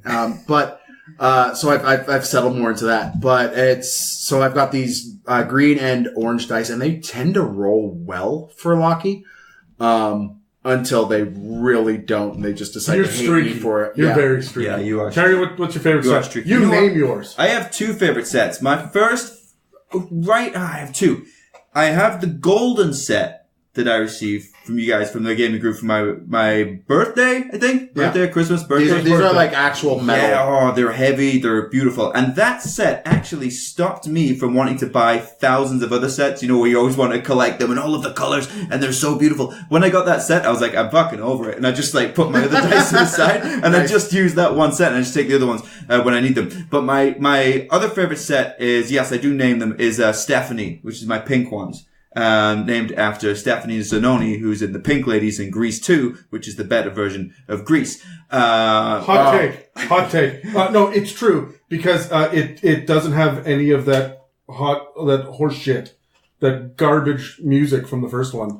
That is all over every single Michelle Pfeiffer. Yeah. It's Michelle Pfeiffer, not Olivia Newton-John. Michelle Pfeiffer plays, she plays Stephanie Zanoni. Yeah, it's not bad. I've never seen this movie. Oh, well, we'll have a sleepover. Rider. Nope. Yep, I'm into it. If he's cool enough, he can burn me through and through. Whoa. Okay. Sorry, what was that? What was the question? For orders of Terry's CD, please call 1-800. Another classic movie hits as well. You never close your eyes anymore when I kiss. No, I missed the cable days where you would flip to channel 2 and there would be just the cycling commercials for sitting the hits of Bing Crosby. Yeah, I missed those channels. Anyways. What was the question? Oh, favorite dice. For me, it's our crit dice. Yeah. We have two. We have three. Dan found he has one now. They all light up when you land on a 20. Yes. Right. So we've got a black one for crit failures, a blue one for magic, and a yellow one for melee. So we run 3 different crit tables. So we got melee success, magic success, and just general failure. And when you roll them and you hit a 20, that's okay. You want a 20 on these tables. Yeah. The lower numbers are bad. Yeah. Right. So. Those ones are my favorite, because when they light up, the room erupts, right? Yeah. So it's fantastic. Yeah, that's true. It is good. All right, Terry, what do you got? Oh, is it me? Yep. I will go red. 11. Red 11. You got it already. Done it. Oh, it was new lab. 10. God, we just can't do this. Okay. At CTLN CRPS. So that's actually Caitlin Corpse, because I know her. Asks, Caitlin? What's your favorite ever character created that's not your own? Oh. Or the most interesting character that you've seen played? Favorite character ever created that's not my own. Do you guys have one good to go? Because I might think about this for a second. Now, are we talking about within actual play podcasts that we listen to and various things like that? Or your favorite 5th edition D&D character ever that has been played, not whatever bullshit you have ready to go on D&D Beyond. I'm going to keep it within our group. I'll keep it within our groups too, because my initial reaction would just be not from Critical Role. But anyways, from our own groups, I thoroughly love Akra. Oh, man. Akra's such great. a good character. Akra is big, heavy, because she's got a metal skeleton, because she got cursed once. In the first session, I think. That was the 4th. Yeah. But big, black necromancer dragonborn, who is just the most cheerful person on the planet. Oh, hi, how's it going? But where's the skull of her former master? She's super metal over looking. And then she'll talk to you and be like, uh-huh. And then whenever you're in the middle of a long rest and shit happens, she gets up and runs out, and she's just naked. She doesn't understand. Doesn't understand. I love that character immensely. Yeah. So, Derek? Well, I was going to say Akra, and Akra is the real answer, but I will, again, and this is only because I was particularly proud of this character, I'd like to flesh it out more. I'm going to use one of my own, and I'll use Duke, Solomon Duke. Oh, it says specifically not your own. Not my own. Right, fine, Adam, you go. All right, okay, but because I am not you, hold on, let me check. Nope, not you. I can choose one of your characters, and I would say that by far my favorite character that I have ever seen is Captain Titus Hawkridge. Oh, yeah. Now a general. Yes. That's General Titus Hawkridge, yeah. He just laughs right into the voice. Yeah. So I absolutely loved his progression because he went from like he was like the greenest. He was the most incompetent. Oh, absolutely. Captain ever. He couldn't figure out like his ass from a hole in the ground, right? Like he could not figure out which enemy to attack. He ran like into battle every time and just got destroyed. By the end of it, he'd had a wife, he'd had a kid, he'd founded a city. He had a rivalry with a barbarian who then slowly became his like weirdly best friend. Frenemy. And was his best man at his wedding. Best frenemy. Yeah. He was, he worked for Strahd at one point, and he swapped sides. When he realized that Strahd was the bad guy. Yeah. Because he genuinely thought he was the good guy. But there was a point where Titus looked at Strahd and went, yeah, you're good. No, that was his introduction He to the literally campaign. got his rank and his position from his father just because he was his son. But he was like, so shit. It was unbelievable. But then by the end of it, he was like taking on stone golems, like one to one. He was one of the best things on the battlefield. Yeah. As far as like a tactical player. And his everybody has that family that's in their background.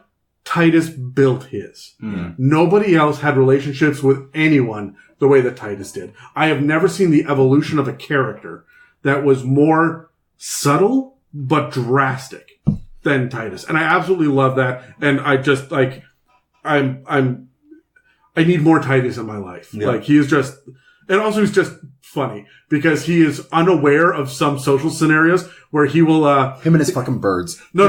Fucking It's not even birds. He had a tattoo on his thigh that showed up.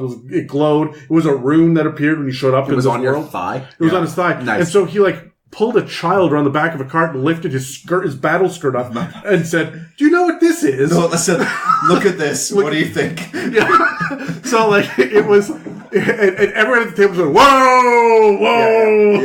Yeah. But now he is the number one like proponent of safety and well-being for everyone in this city. I think that he learned a lot in the Demon Keep. I think he spent enough time unconscious. Getting the shit kicked out. Yeah, that he kind of came around and he figured out what was important and what wasn't. Almost killed by a succubus as well. Oh yeah, he went through a lot. That guy lost his leg. Yep. Yeah. So, anyways, what's yours? Do you know, not to flip it back at you, but I'm honestly one of my favorite characters that did not get enough time at our gaming table, I thought was Bargus. Bargus was, I know we just been talking about dwarf clerics. Yeah. Was a dwarf cleric. The interesting thing about Bargus was he was 21. Yeah. A dwarf. Yeah. Who was 21. Barely had his beard, probably still had a better beard than me. But because he was the dwarf cleric, everybody just assumed that he knew everything and he was this big healer and was wise and had seen it all and was like, Bargus, what do we do? And he was like, I'm 21 years old. I have no idea why I'm here. Go left. Go left. Don't let this beard deceive you. I have no idea. But was always relied upon to be that person. There was all these older, like all of our PCs, right? Were all older than him. Would go in, get fucked up, and then be like, Bargus, help us. Oh, Bargus, you gotta be there. Bargus, what is your counsel? And he'd be like, I literally have no idea what's going on. I got on the wrong school bus. I ended up here. Stop asking me questions. And it was funny because when I was playing Bargus, I missed the first session, right? And so when I showed up at the second session, I had no idea how we'd gotten in here. He was just kind of like hand waved. Yeah. Right? The first session ended with roll initiative. And then they waited a week and then I showed up and they're like, oh, our human fighter isn't here right now. So we're going to put you in instead, right in his spot. And I'm like, okay. Yeah. What are we doing and who are we? Yeah. Right. And I ran with that for a little while. You guys, everybody robbed a store and Bart was like, I can't do this. Yeah. I'm lawful good. I'm going to stand outside. I'm not going to do this. And then he went in to help and was the only one still in the store when the shopkeep's assistant came out and raged. Yeah. And he had to fight the shop. Like, so he just walked into this by accident. And like the poor guy was just his character arc as well, like where he developed into, like is just incredible. Yeah, as he well. was a fantastic, like sacrificed his own life and just was incredible. Yeah, he had to cut off his own beard. Yeah. To bring someone else back to life. Just love the idea of this dwarf cleric that's supposed to know all and be so wise and stuff. And he was like, guys, I'm 21. I have no idea. He made a deal with the chaotic evil lich. Yeah. In order to bring his best friend back from the dead to save his orphanage. Yeah. Right. But he had to make a deal and he died for it. Yeah. Right. Because he was inexperienced. Mm-hmm. He was just always in over his head. That was a dwarf joke. Because dwarfs are short. Yeah, no, I get it. Right? So, there, yeah. Adam said in over No, his you head. don't have to. Because he means situationally. Just because I didn't chuckle but the didn't mean I joke didn't get it. is It was just because a bad dwarfs are short. joke. Right. Yeah. Because they're short. Again, it's just equally funny the next time. Dan, because dwarfs are short. Good Lord. I'm rolling the black die. What did I roll? A black 5. Already done. Already done. All right, hold on. We're going to get it. 12. Up to a 12. We hit double digits. All right. This one is also from at Graham, the writer. Well, it's a Graham episode. Superstar! For everyone else listening, we have about, how many questions? We have 60 questions. We have 60 questions from a lot of people. And he only gave us 3. So we just hit all 3 of his questions. Yeah. So he asks, when GMing a campaign, what, if any, preparations do you make for situations where the party completely deviates off the projected path? Do you try to have a backup plan of where you'd like to see the party go in this event? Or do you go completely fly by the seat of your pants and hope for the best?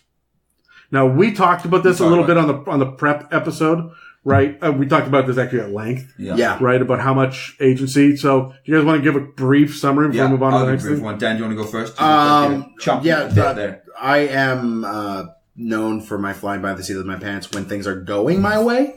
So it doesn't really affect me when the party goes a different direction. And I just go, okay, well, there's this. It's just kind of have an idea of where your world is, and what the world, where the world currently is sitting, and what is in the area in terms of threats or monsters. To have just a loose idea, even just knowing I'm in a forest and thus there will be wolves or something like that, right?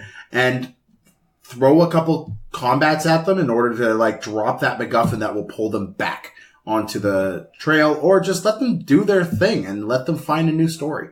It's not the end of the world. With the Yoge's question earlier with what do you do with expectations?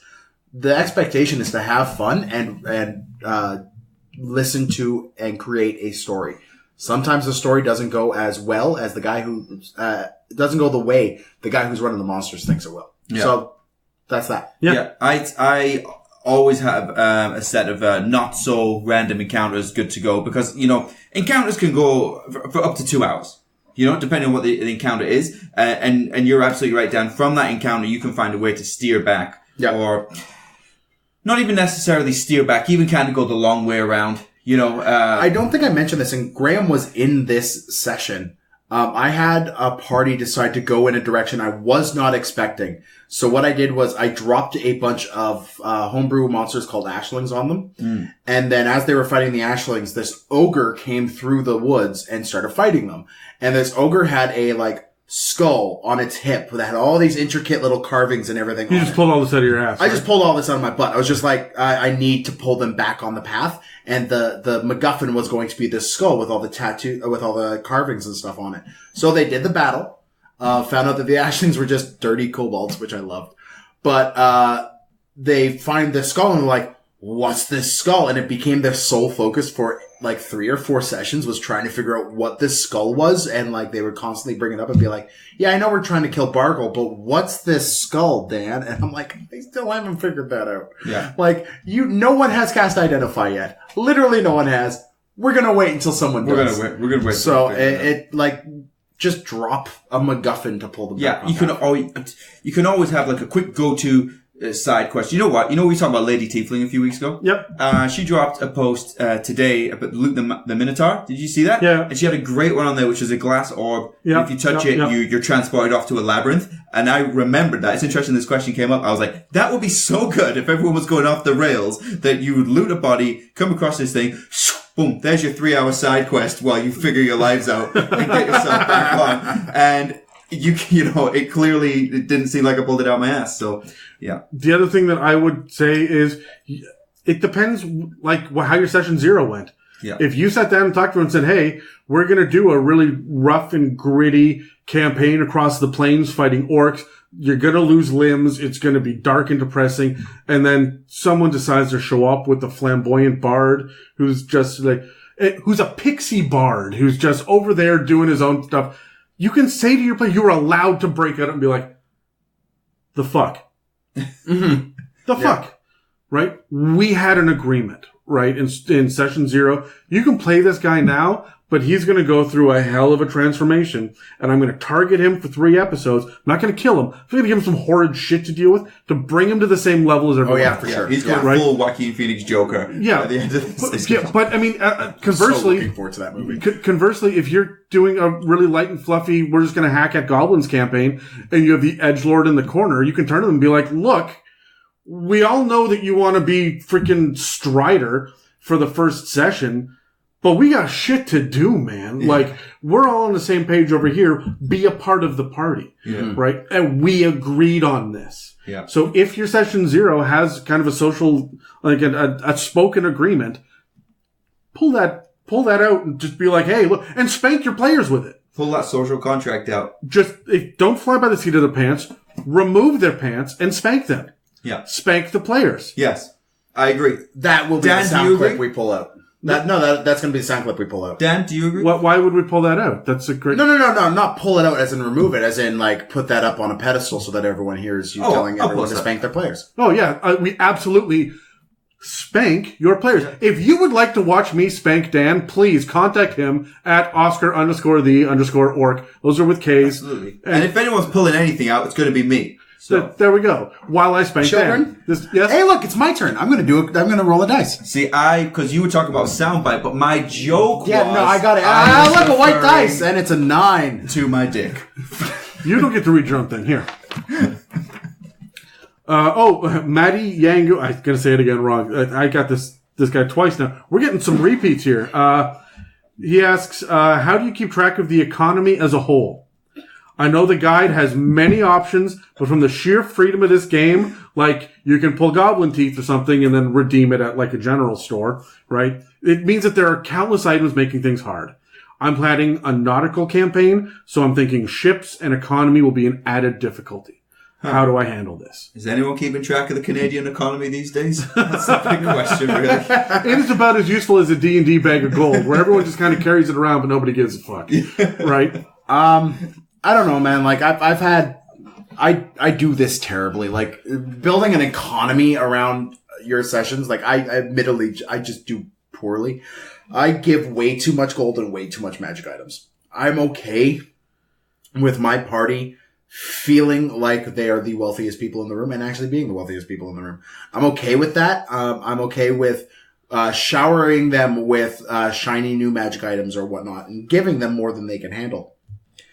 The way I tempered that a little is my shops kind of have a set shopping list, right?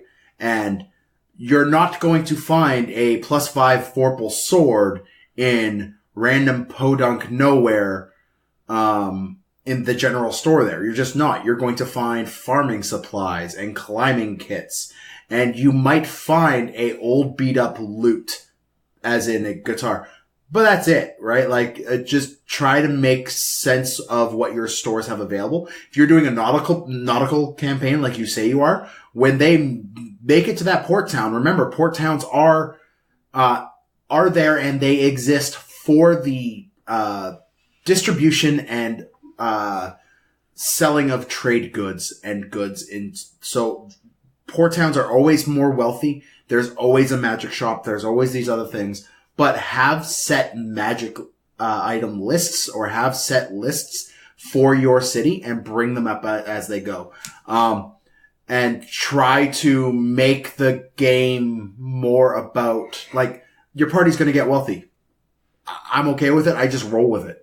So that, I guess that's my advice. Like, just try to make sense when you're building your shops and your stores, but kind of be okay with your party being a little wealthy. Yeah. I don't mind them. Earlier levels, kind of scrambling for gold a little bit. I think it encourages them to work on their social encounters more. With it also draws them into the campaign. It draws them in a little bit more. Yeah, but in regards to economy, I would ask, who are you doing it for? Like, again, something Well, I guess it's keeping your level 6 party away from your +4, right? Like, at what point do you allow them to get plate mail? Do you do it right off of level 1? No. Yeah, well, right. I mean, I would have plate mail available in the world, but I think by the player's handbook, it costs 1,200 gold pieces or something. Yeah. And they're not going to have 1,200 gold pieces. Right, but how do you, like, at what point... How do you balance the loot that they're getting so that at this level they will get it? Like, that's a lot to manage, right? Yeah. And that's one of the reasons why I just don't manage it. Well, I think a lot of people don't manage it. I mean, the thing, you guys know this, I'm guilty of just not putting shops up there. Yeah. Right? You guys find your items and you'll get gold to do like stronghold repairs. Yeah. Right? Yeah. And that's it. Yeah. I don't mind having shops. I like that because I like to do those encounters. You know, and I think that's how characters can build allies and know people is, I got a guy for that in that city, that shopkeep that we got to know quite well. He can also source us this and can get us this. And I think that sucks people into the campaign. Yeah, I don't know. I think I just don't worry too much about it. Or I think a lot of people just kind of skim past it, right? Yeah, and again, I'm just saying who you worrying about it for, who you doing it for, because that sounds like something that DM is passionate about. The players are probably not that bothered.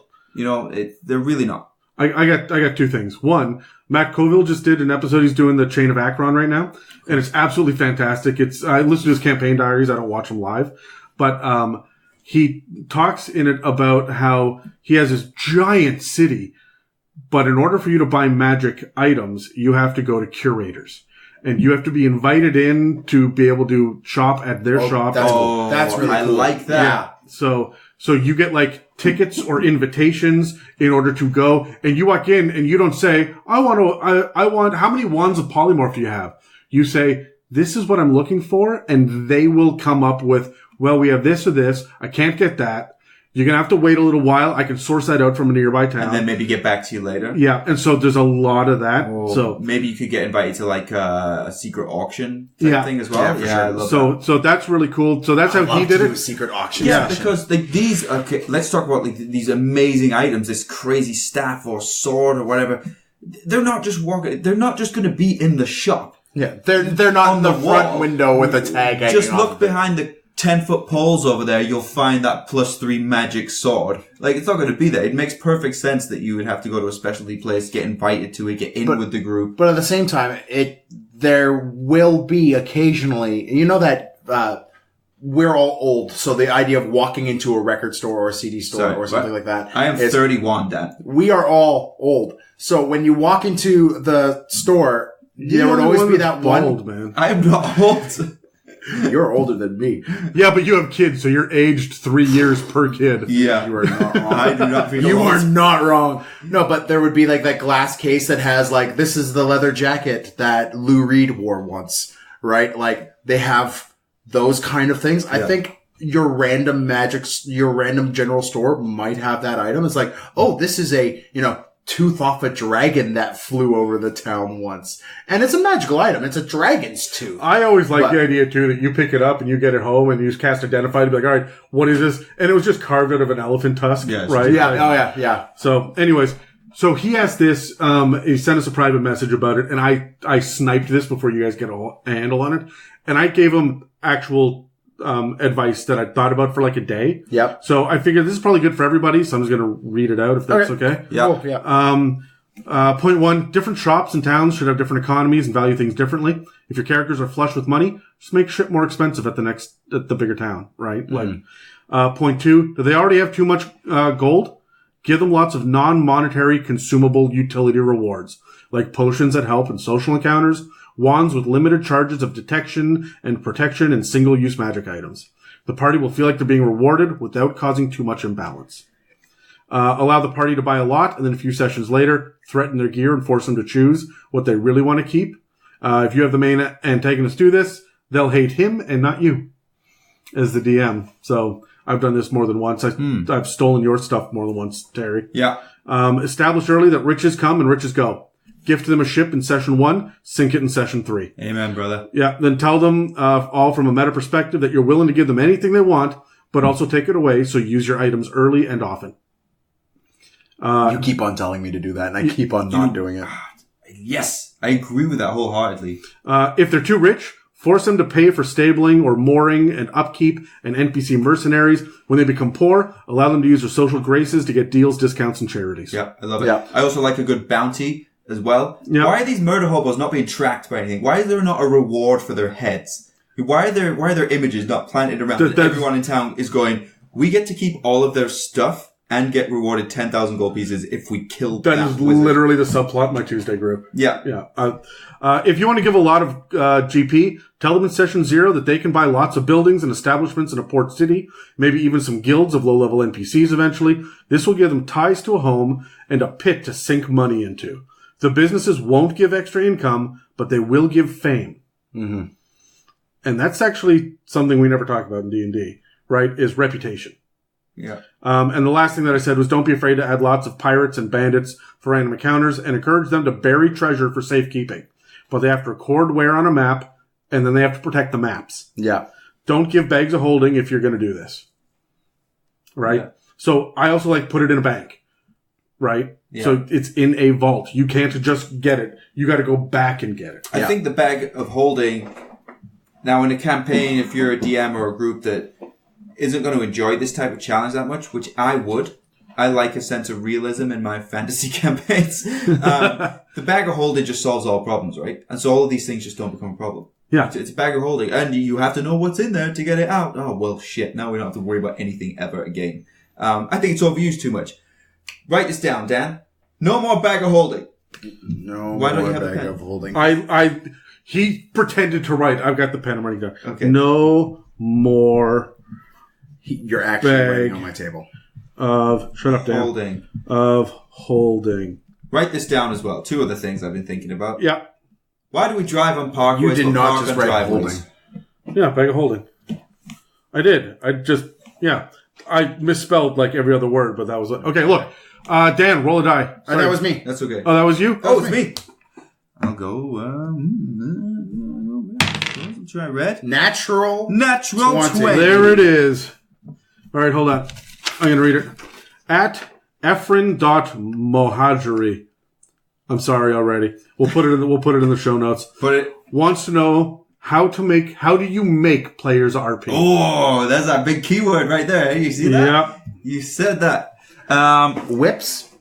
How to Dan again? See, I've already spoken about the spanking, but Dan's got to go to that place again. Dan is bringing up the kinky stuff again. Okay, I'm going to make a couple of points. Number 1, Irfan. Number 1, bruh. You can't make anyone RP. This is something you need to set up from session 0. Do your players want to roleplay? If they do, or if they're unsure, or if they're like, no, I don't know, maybe, are you giving them a comfortable place to roleplay? Do they want to roleplay? And are you making it comfortable for them to do it? If you try and force somebody to do something that they don't want to do, they're going to shut down. Especially if they're nervous, heavily introverted, they don't feel comfortable in the first place, it's not going to happen. Do they want to RP, or do you want them to RP? If you cover that in session 0, you'll know straight away if this is the group that you want to DM for, or if you want to be in. But bottom line is, you can't make anyone RP. You could also lead by example. I joked with the whips, but this is my actual answer. Lead by example. Do your social encounters, your combats, your everything else, and your monsters and everything else will do the role playing. Like, show them how it works. Because I find a lot of people who are afraid of role playing just don't want to look silly at the table.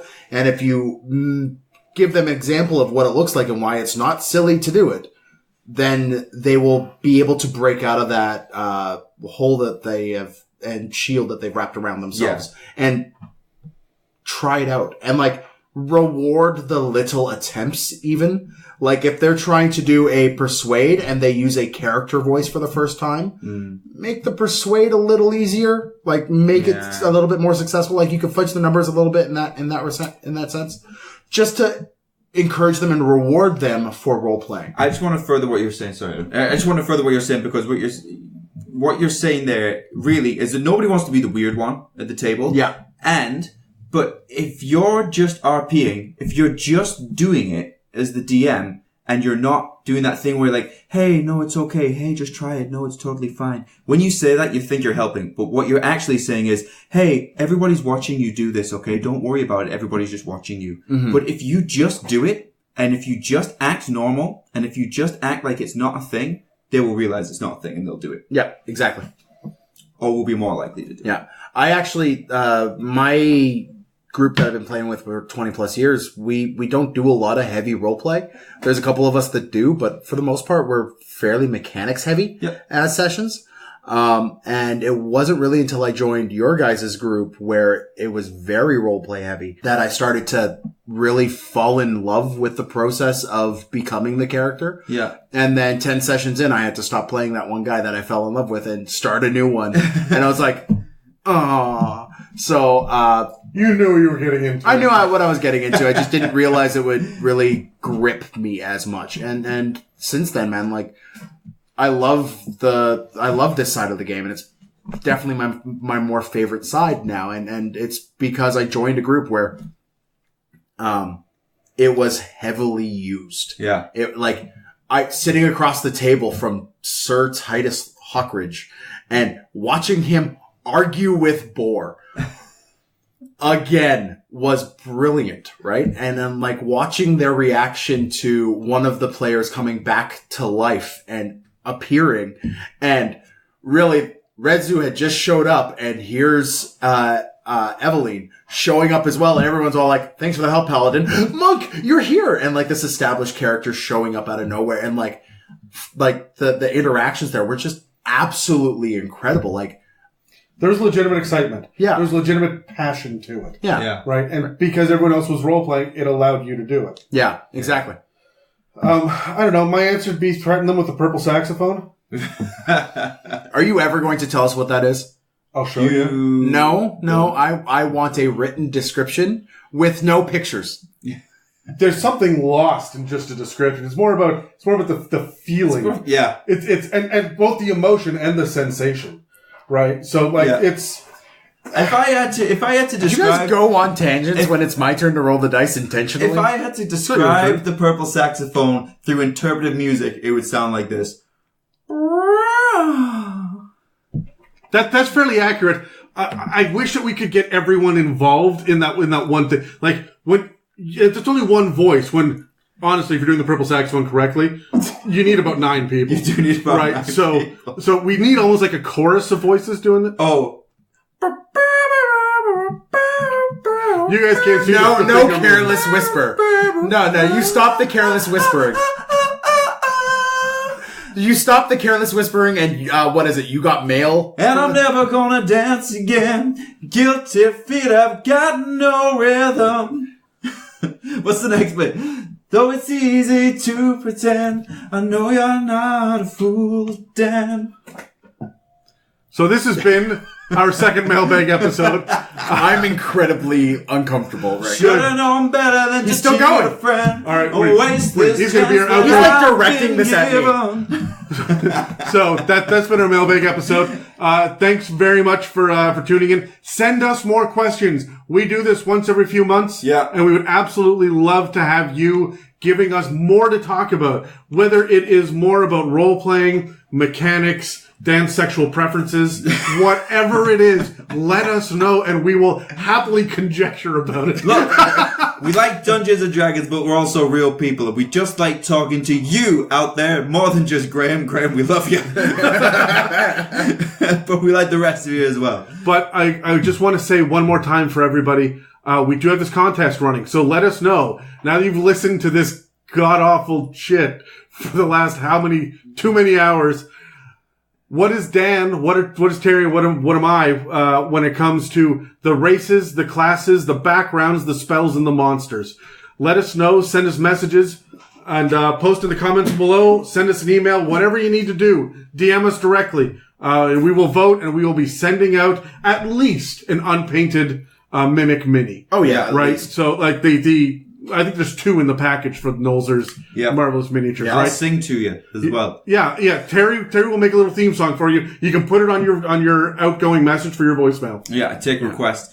You can find me at SendNoobsDND on Instagram.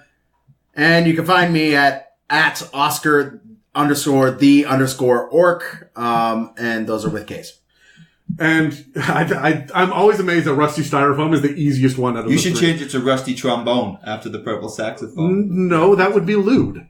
Oh, So you can find me. You can find me at Rusty Styrofoam, or all of us at It's a Mimic on Instagram. You can also catch us at It's a Mimic D&D on Twitter as well. We do have a Facebook page, so like, subscribe, follow. Check us out on YouTube. Leave us iTunes reviews and tell us what you think that we are, so that you can enter this contest. Yeah. Yep. I'm gonna go bleach my mind, my eyes, and my ears. What are you talking about? Damn. I gotta go find 8 other people.